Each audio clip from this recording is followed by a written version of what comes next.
Assalamu alaikum. Bonjour mes élèves, bonjour à tous et bienvenue dans cette nouvelle vidéo pour mieux comprendre le calcul d'air et renforcer sa compréhension. Bien, alors, suite à la partie 1 qu'on a déjà débuté dans la séance précédente du paragraphe application du calcul intégral, on va Inch'Allah continuer notre cours par la partie 2 du calcul des airs. Bien. Alors, vous me dites souvent que vous pouvez calculer l'air d'un domaine en utilisant les formules du cours. Mais vous avez des difficultés à calculer l'air d'un domaine illustré dans une figure ou bien donné dans une figure, comme le cas parfois des examens nationaux. Alors, Inch'Allah, dans cette séance, on va essayer de traiter deux situations. L'une dans un cadre géométrique et l'autre dans un cadre algébrique. Bien. Alors, si je me rappelle bien, je vous ai donné dans la dernière séance ou bien à la fin de la dernière séance, un exercice à résoudre. J'espère que vous l'avez bien résolu.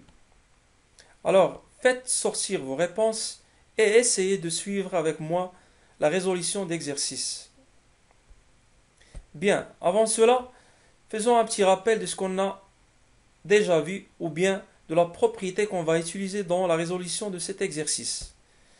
Donc, propriété, soit f une fonction continue sur un segment AB. Bien sûr, A est strictement inférieur à B. Et CF, sa courbe représentative dans un repère orthogonal. L'aire du domaine S délimité par la courbe de F, l'axe des abscisses, et les droites d'équation x égale A et x égale à B est égale à l'intégrale de A à B, la valeur absolue de f de x dx en unité d'air, UA. C'est-à-dire la norme de I fois la norme de J, bien sûr si on note le repère OIJ. Bien, passons maintenant à notre exercice. Donc, l'énoncé de l'exercice est soit f la fonction numérique définie sur R par f de x égale 9 moins x carré. Donc déjà ici on a f est une fonction ou bien un polynôme de deuxième degré. Et soit CF, la courbe représentative de f dans un repère orthonormé OIJ. Alors, qu'est-ce qu'on veut, ou bien qu'est-ce qu'il nous demande l'exercice, c'est calculer l'aire du domaine plan délimité par la courbe CF, l'axe des abscisses et les droites d'équation cartésienne x égale moins 4 et x égale 4. Bien.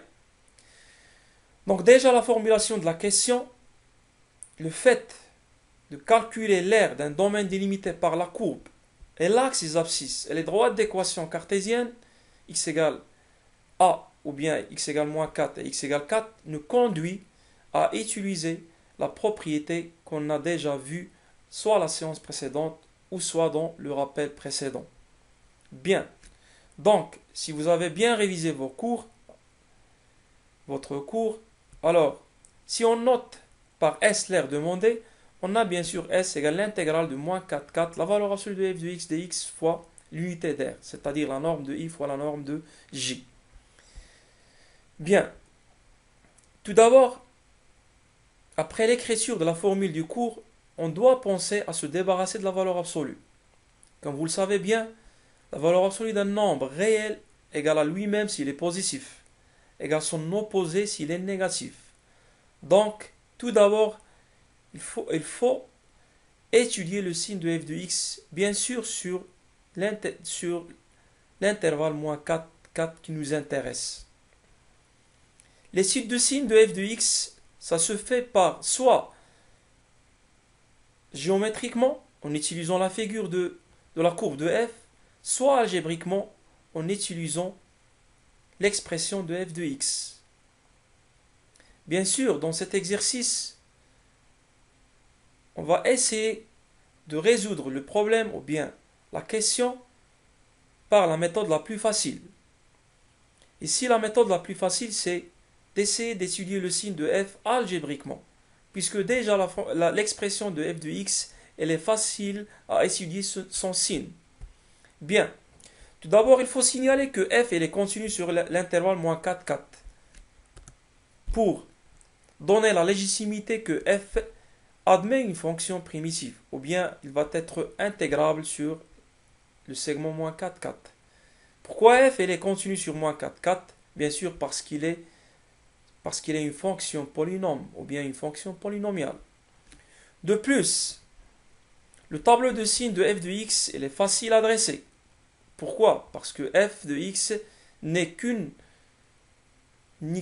qu'un polynôme de deuxième degré. Donc on peut étudier le signe de f de x soit en utilisant le discriminant, soit bien sûr ici, puisqu'il existe sauf deux monômes, alors il suffit de factoriser f de x à 3 moins x facteur 3 plus x. Donc f de x s'annule en 3 et moins 3. Le fait qu'il s'annule en deux nombres, c'est-à-dire s'il y en a ici parmi vous qui ont utilisé le discriminant, bien sûr, si vous avez utilisé le discriminant, le a c'est moins 1, le b c'est 0, puisque le monôme qui représente bx ne se trouve pas dans l'expression. Le c égale bien sûr 9. Donc le fait qu'on a trouvé que f de x s'annule en 3 et moins 3, c'est-à-dire c'est que le discriminant est strictement positif.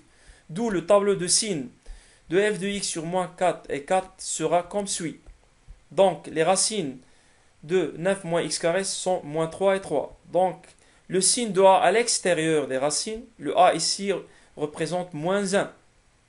Ou bien moins 1 représente le a. Donc le signe de a moins est moins ici. Et le signe contraire de a, le signe contraire de moins 1, ça fait 1. Donc il est positif entre les racines, c'est-à-dire entre moins 3 et 3. Bien. Alors remarquons ici que f de x change de signe en 3 intervalles. Donc il est négatif sur moins 4, moins 3. Ce qui fait que la valeur absolue de f de x sera moins f de x. Il est positif sur l'intervalle moins 3, 3. Ce qui fait que la valeur absolue de f de x sera f de x.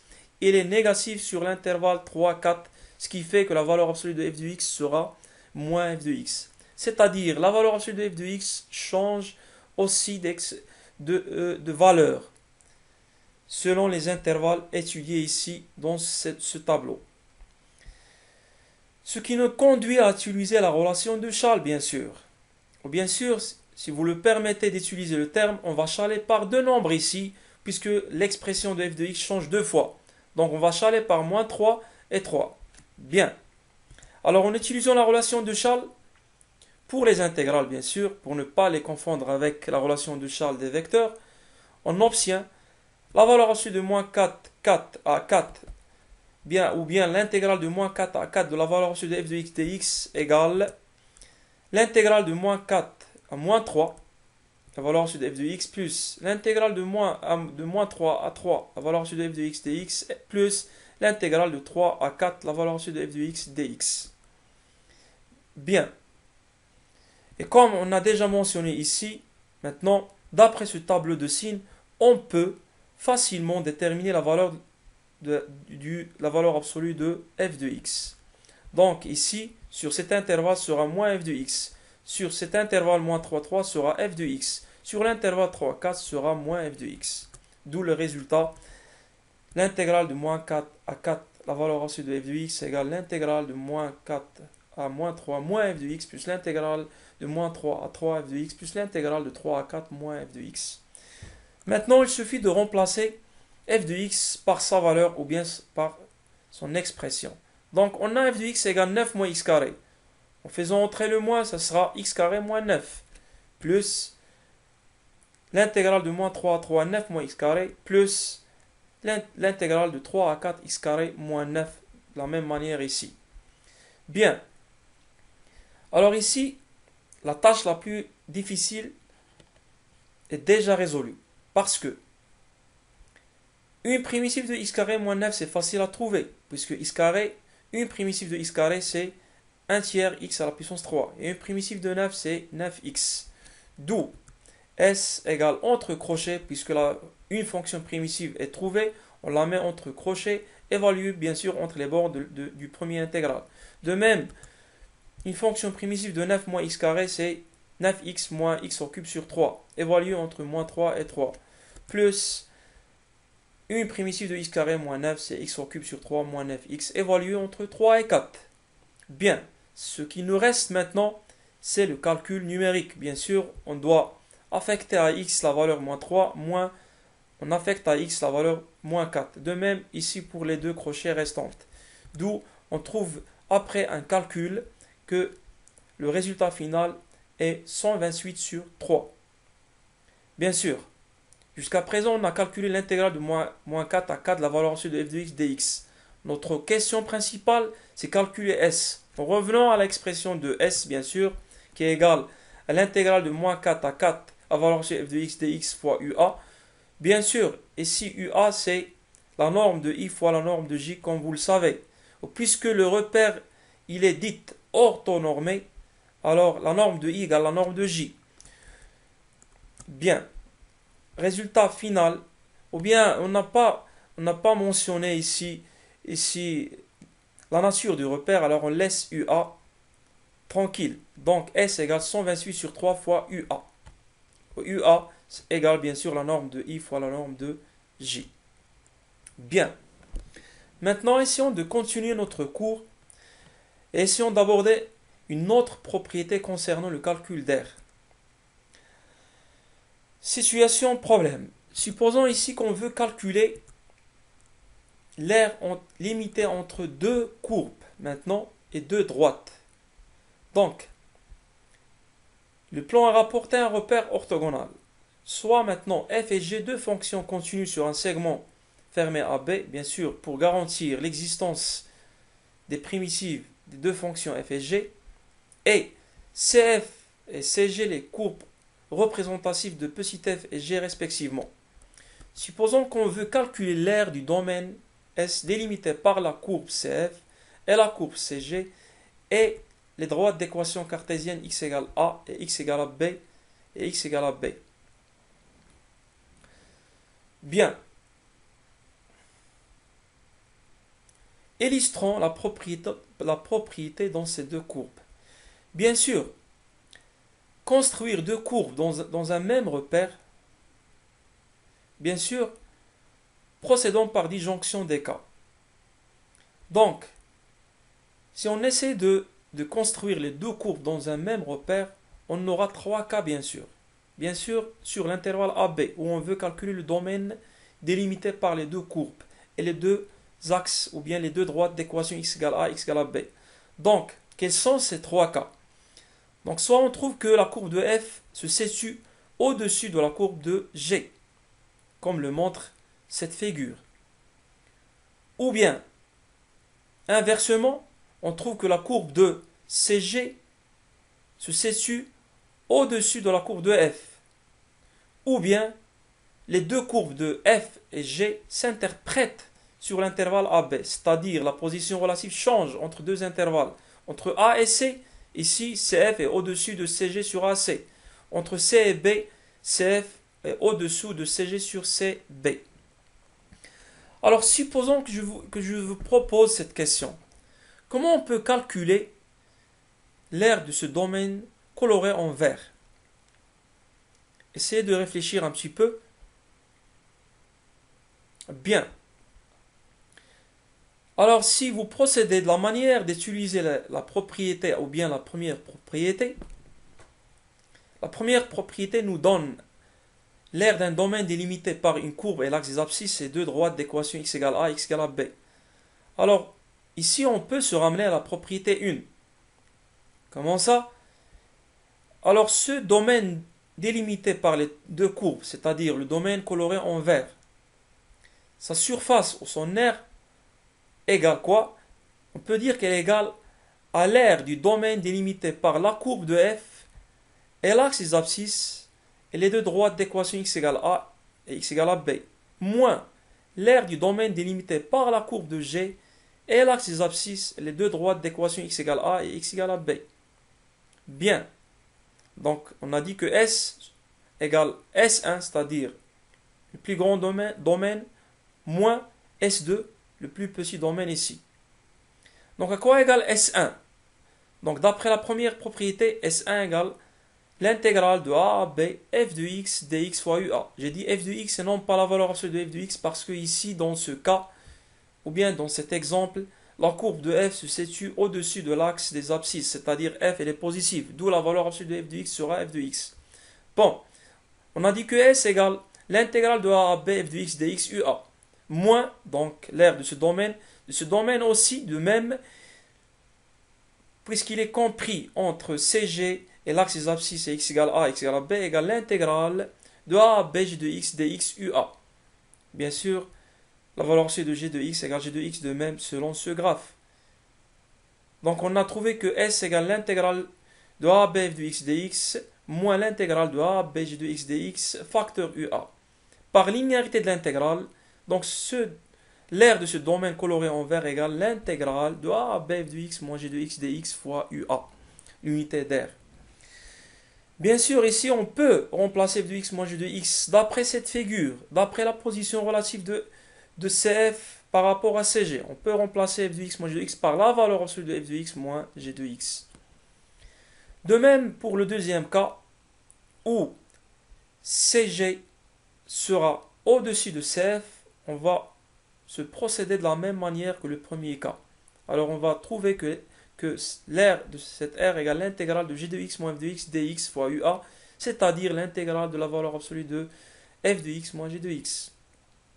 Maintenant pour le troisième cas, puisque ici la position relative entre les deux courbes change sur l'intervalle AB, change bien sûr dans le point d'intersection d'abscisse C, on va décomposer cette surface ou bien cette aire en deux, S1 plus S2. Donc pour S1, c'est-à-dire l'aire de ce domaine égale, si on utilise le premier cas, égale quoi? Égale l'intégrale de A à C. La valeur absolue de quoi? De f de x moins g de x.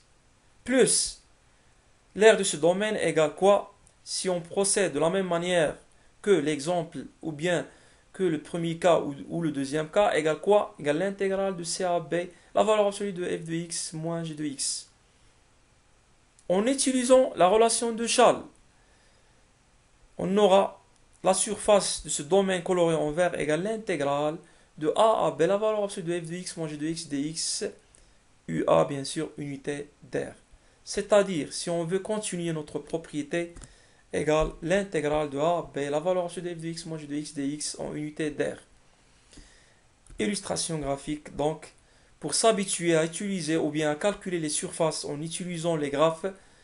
Donc, ici, on va répéter de ce que j'ai déjà dit dans la démonstration que j'ai fait oralement. Et ici, dans ce graphe, ou bien dans cette figure, la valeur absolue de f de x moins g de x sera f de x moins g de x dx fois UA. Pourquoi f de x moins g de x? Parce que puisque CG est au-dessous de CF, alors g de x sera inférieur à f de x sur l'intervalle AB. D'où f de x moins g de x sera positif. D'où la valeur absolue de f de x moins g de x égale f de x moins g de x. De même ici, le fait que la position relative change en C, on doit penser à utiliser Schall.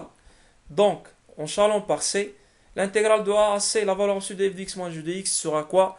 Sera f de x moins g de x. Pourquoi? Parce que CF est au-dessous de C de G.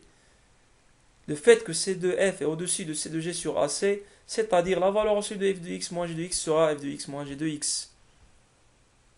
Et puisque C de F est au-dessous de C de G sur CB, la valeur absolue de f de x moins g de x sera g de x moins f de x. Et comme ça, on a pu se débarrasser de la valeur absolue. Bien. À titre d'exemple, alors essayons ensemble de voir cet exemple, ou bien de résoudre cet exercice à titre d'exemple. Bien sûr, on va essayer de calculer le domaine illustré graphiquement, c'est-à-dire on va résoudre cet exercice dans un cadre géométrique. Donc l'énoncé de l'exemple ou bien de l'exercice, soit f, la fonction numérique définie sur R par f de x égale x plus l'exponentielle de moins x. On note CF la courbe représentative de f dans un repère orthonormé au IJ. Donc le repère il est orthonormé. Même s'il est orthonormé, la norme de I égale quoi? Égale 1,5 cm. D'où aussi la norme de J égale 1,5 cm. La question posée est calculer l'aire du domaine assuré, c'est-à-dire assuré en vert, c'est-à-dire 7R. Il est noté par delta. Alors faites pause à cette vidéo et essaie de répondre à la question. Donc, je vais vous poser des questions qui vont vous guider pour trouver la solution à cette question. Déjà maintenant, on a deux formules à utiliser pour le calcul d'air. La première formule, en se basant sur la propriété 1. La deuxième formule, en se basant sur la propriété 2. Étant un élève, comment puis-je savoir qu'est-ce que je vais utiliser? Est-ce que la propriété 1 ou bien la propriété 2? Bien sûr, la formulation de la question va me guider directement vers la formule à utiliser. Quelle est la différence entre les deux propriétés? Bien sûr, vous allez me répondre. La première propriété nous donne l'aire d'un domaine délimité par une courbe et l'axe des abscisses et deux droites. Par contre, la deuxième propriété nous donne l'aire d'un domaine délimité par deux courbes et deux droites d'équation x égale a, x égale à b. Vous allez me dire ici, dans cette figure, où ils sont les deux courbes? Moi, je vois qu'une seule courbe. Non. Une réflexion non pas réussie. Pourquoi? Parce que le domaine ici assuré en vert, il est compris entre deux courbes, effectivement. La première courbe, c'est la courbe de f, donnée par l'expression f de x égale x plus l'exponentielle moins x. La deuxième courbe, c'est une droite. Attention, il y en a beaucoup d'élèves qui ne croient pas qu'une droite est une courbe. Une droite, c'est une courbe. Bien sûr, ce n'est pas une courbe curviligne, mais c'est une courbe, bien sûr, rectiligne. Alors ici, le fait que ce domaine est compris entre deux courbes nous ramène à utiliser la deuxième formule, bien sûr, du calcul d'air. Bien. Deuxième question à poser, quelles sont ces deux droites x égale a qui représentent x égale a, x égale à b? Il suffit de voir attentivement la courbe. Vous allez trouver que le a c'est moins 1. Bien sûr, le a c'est le nombre le plus petit. C'est moins 1, x égale moins 1. Et b c'est x égale 1. Donc ici on a pu déchiffrer les inconnus de la formule. Donc, l'aire qu'on veut calculer, c'est l'intégrale de moins 1 à 1 de quoi? De la valeur absolue de f de x moins y. Ici, y joue le rôle de g de x. Bien, passons maintenant à la solution. Donc, tout d'abord, puisqu'on a la valeur absolue, tout d'abord, on doit penser à se débarrasser de la valeur absolue de f de x moins y. Déjà, la position relative de f, de la courbe de f par rapport à la droite, on voit bien que, bien sûr, sur quel intervalle? Il faut préciser sur quel intervalle. Étudier la position relative sur un intervalle. Bien sûr, l'intervalle qui représente les bornes de l'intégrale.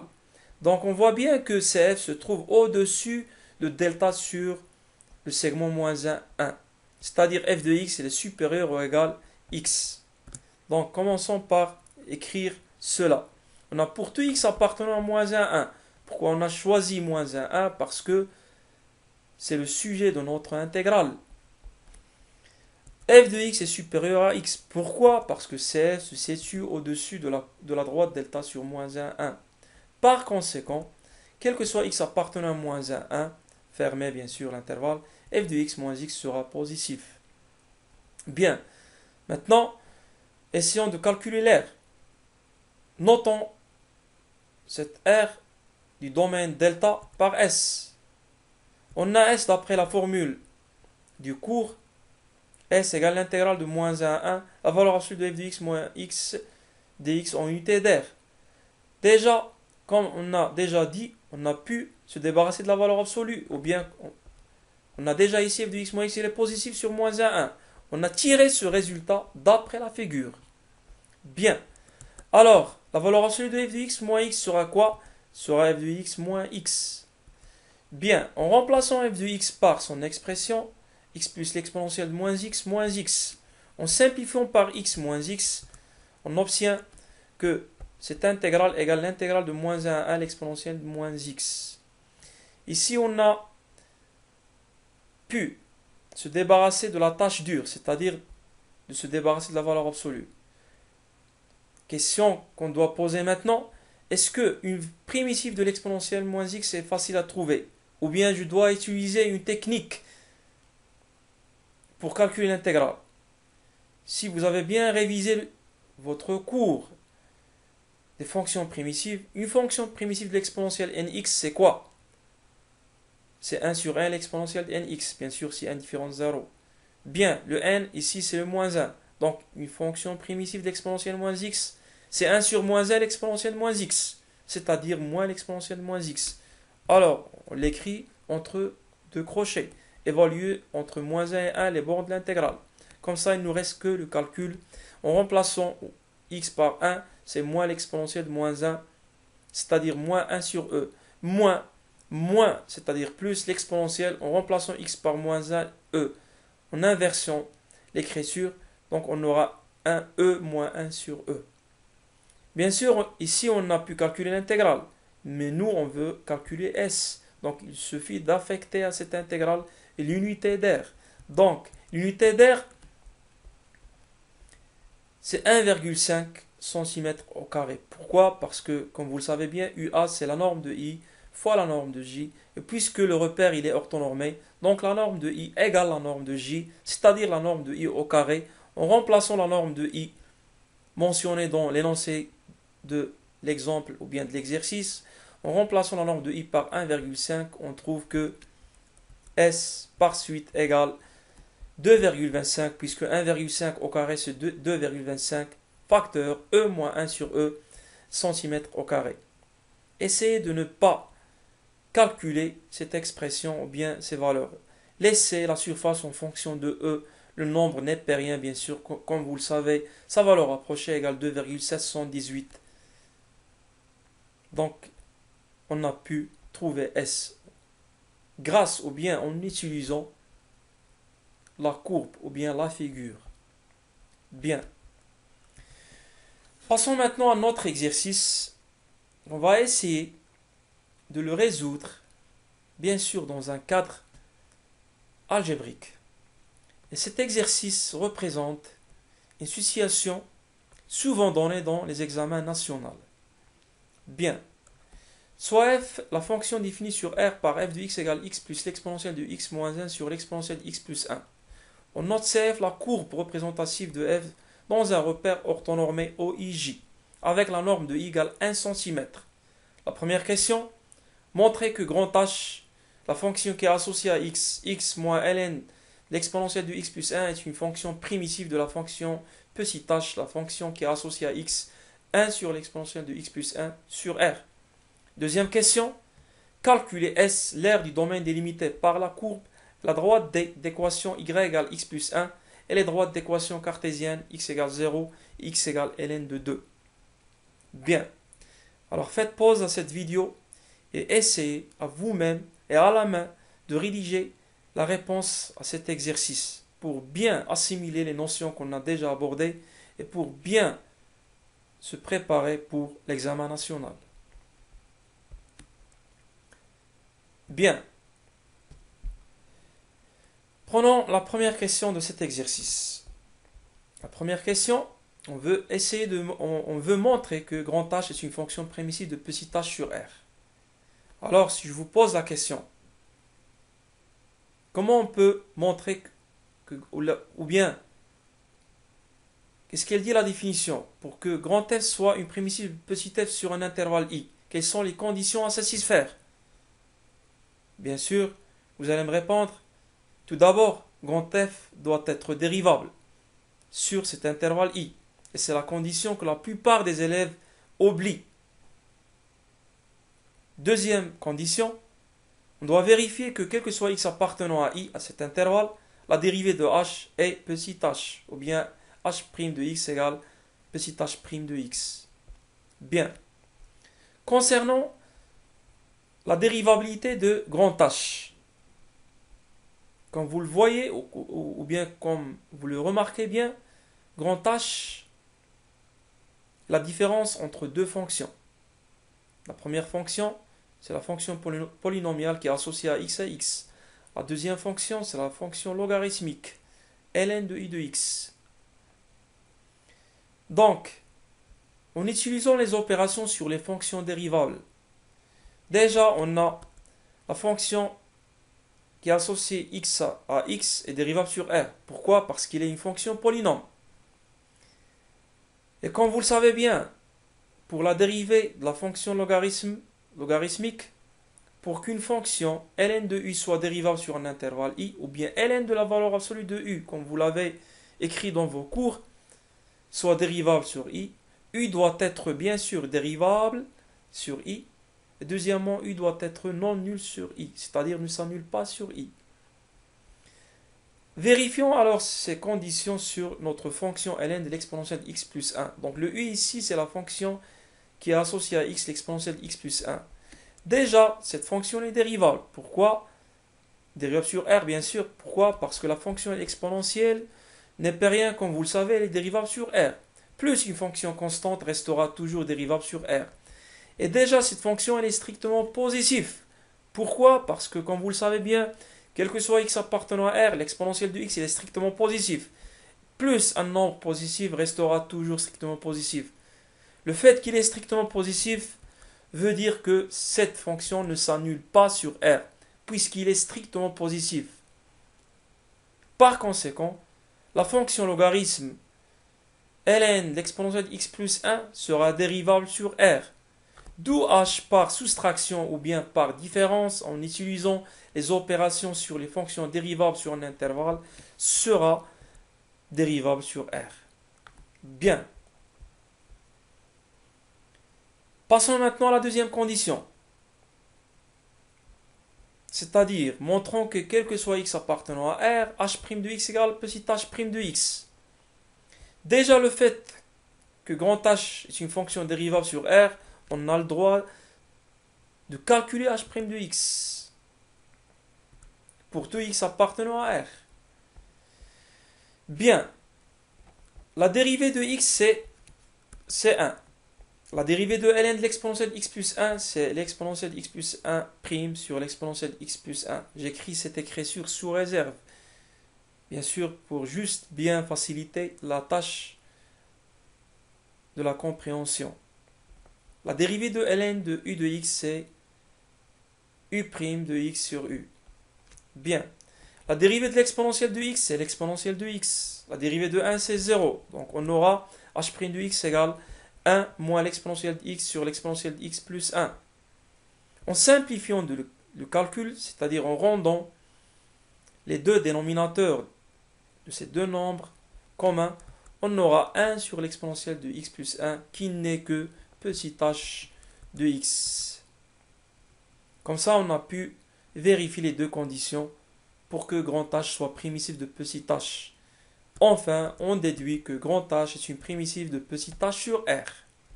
Fin de la première question.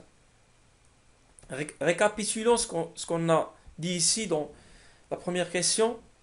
Attention, il ne faut pas oublier la première condition. Déjà, parfois, il suffit de la mentionner. Mais, si vous voulez bien faire un travail parfait, essayez de la montrer. Essayez de montrer que grand H est une fonction dérivable. Sinon, il faut juste la mentionner dans votre réponse. Maintenant, passons à la deuxième question. La deuxième question, on veut montrer que on veut calculer S, l'aire du domaine délimité par la courbe de f et la droite D d'équation cartésienne y égale x plus 1 et les droites ou bien les deux droites d'équation cartésienne x égale 0 et x égale ln 2. Bien.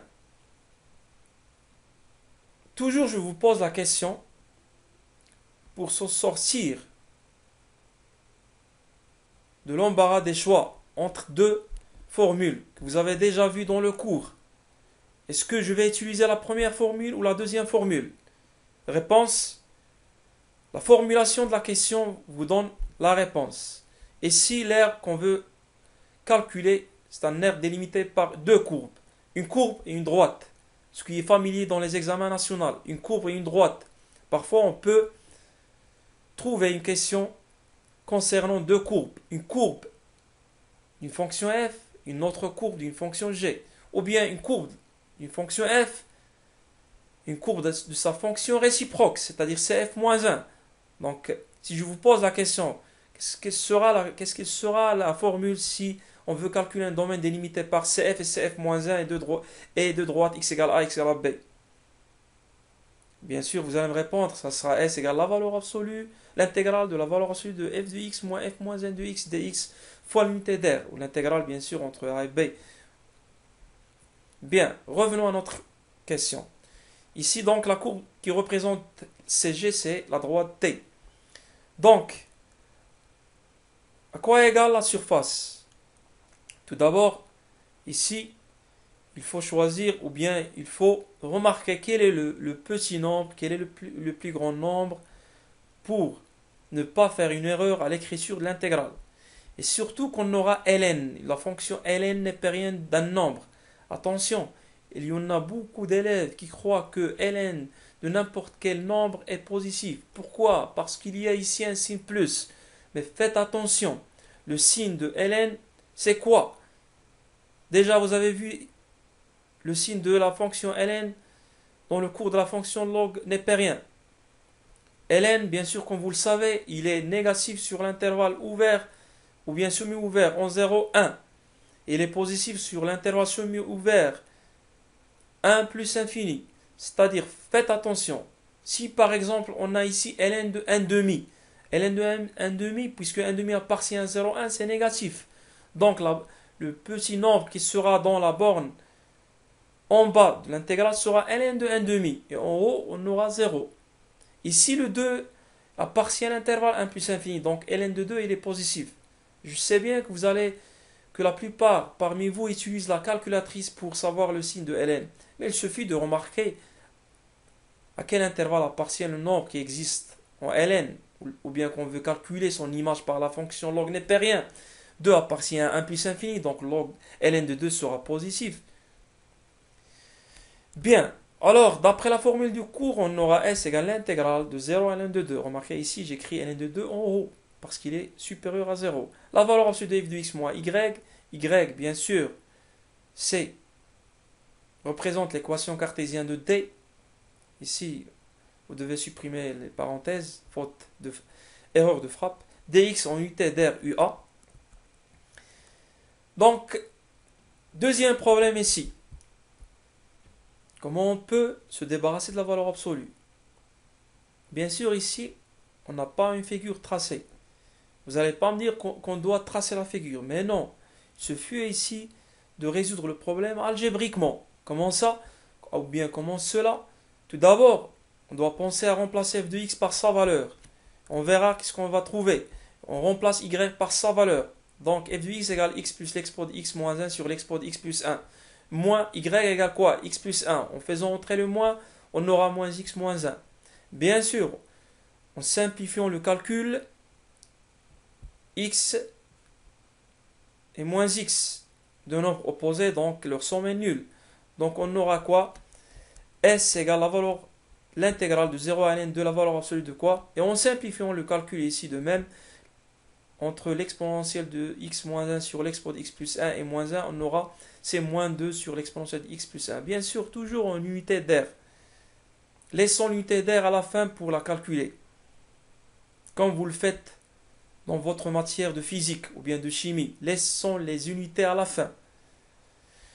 Bien sûr, ici, le fait d'avoir une expression entre les valeurs absolues facile à déterminer son signe, on peut par suite écrire S égale 2 sur l'exponentielle de x plus 1 dx en unité d'air. Pourquoi ici j'écris 2? Parce que l'exponentielle de x plus 1 est strictement positif.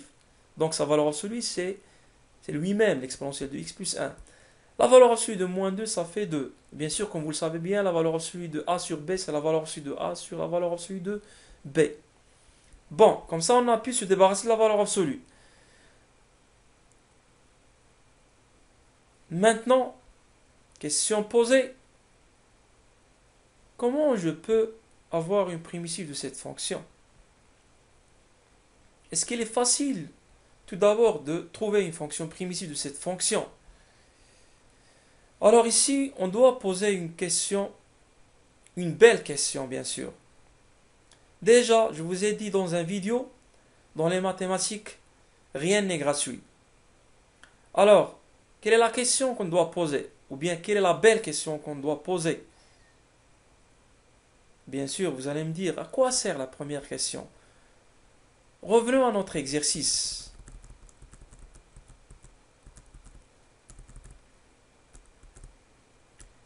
Donc, si on revient à notre exercice, il y a deux questions dans cet exercice. Bien sûr, celui qui a posé la question veut tester votre intelligence. Pourquoi? Parce qu'il n'a pas utilisé le mot ici déduire ou bien en déduire. Est-ce l'air du domaine délimité? Alors même si ce mot n'existe pas dans cette formulation de la question, vous devez toujours poser des questions. Toujours essayer de critiquer ou bien essayer d'avoir un esprit critique. Pourquoi ils m'ont donné cette question? Bien sûr pour l'utiliser. On ne m'a pas écrit ici en déduire. Alors même si je dois penser à quoi sert la première question. Peut-être il va me servir bien sûr pour le calcul d'intégrale. Déjà le fait qu'on a trouvé dans la résolution de la question 2, on a trouvé l'expression 1 sur l'exponentielle de x plus 1. Bien sûr, si on fait sortir le 2 en utilisant la linéarité de l'intégrale, puisque 2 est un nombre constant. Alors le fait de trouver ou de retrouver cette expression, vous devez utiliser, ou vous devez deviner à quoi sert la première question. Donc la première question avait l'intention de vous donner une primitive de cette fonction. Déjà, l'expression de ce nombre égale quoi? C'est petit h de x. Et déjà dans la première question, on a dit que une fonction primitive de petit h de x est grand h de x. Donc il suffit de l'écrire entre crochets, d'après la question précédente. Donc une fonction primitive de petit h c'est grand h. Et attention, il ne faut pas oublier le 2. Il ne faut pas oublier l'unité d'air. Comme ça, on a pu trouver une fonction primitive de petit h, qui est grand h. À quoi égale grand h de x? En remplaçant le grand h de x par sa valeur, alors, allez voir l'exercice, remplacer grand h de x par sa valeur, qui est x moins ln de l'exponentielle de x plus 1, évalué entre bien sûr 0 et ln de 2 en unité d'air. Maintenant, qu'est-ce qu'il nous reste? Tout simplement le calcul numérique. Deux facteurs, en remplaçant x par ln de 2, on aura ln de 2 moins. En remplaçant x par ln de, l'exponentielle de ln de ça fait 2. 2 plus 1, ça fait 3, donc on aura moins ln de 3. Le moins de l'expression de l'intégrale, la définition, moins, en remplaçant x par 0, 0, je ne l'ai pas écrit. L'exponentielle de 0, ça fait 1. 1 plus 1, ça fait 2. On aura moins ln de 2. Bien sûr en unité d'air. Par suite, comme vous le savez bien, et si je vous conseille de ne pas utiliser la calculatrice, la plupart utilisent la calculatrice, et qu'est-ce qu'ils trouvent? Ils trouvent des nombres en virgule. Mais, comme vous le remarquez bien, dans les exercices d'examen national, on vous demande de donner l'expression de l'air, non pas par des virgules approchées ou des valeurs approchées, mais des valeurs exactes. Alors, tout cela pour vous tester si vous utilisez bien les propriétés soit de logarithme népérien, soit de l'exponentielle. Alors bien sûr, ln de 2 moins ln de 3, ça fait quoi? Ça fait combien? Ça fait ln de 2 sur 3 en utilisant une propriété de log népérien. Donc c'est ln2 facteur ln2 sur 3. Le moins ln2, ça fait plus ln2. De même, ln2a plus ln2b, d'après les propriétés de l'intégrale, les propriétés de log népérien, c'est ln2a fois b. Enfin, on trouve que S égale 2 ln de 4 sur 3. Unité d'air, bien sûr, le repère, il est orthonormé. La norme de I égale la norme de J égale 1 cm puisque la norme de I n'est pas donnée. Donc on aura 2 fois ln de 4 tiers centimètres au carré. Bien. Et merci pour votre attention. Je vous conseille toujours de bien manger, de bien dormir, de bien réviser vos cours. Et à la prochaine séance et au revoir.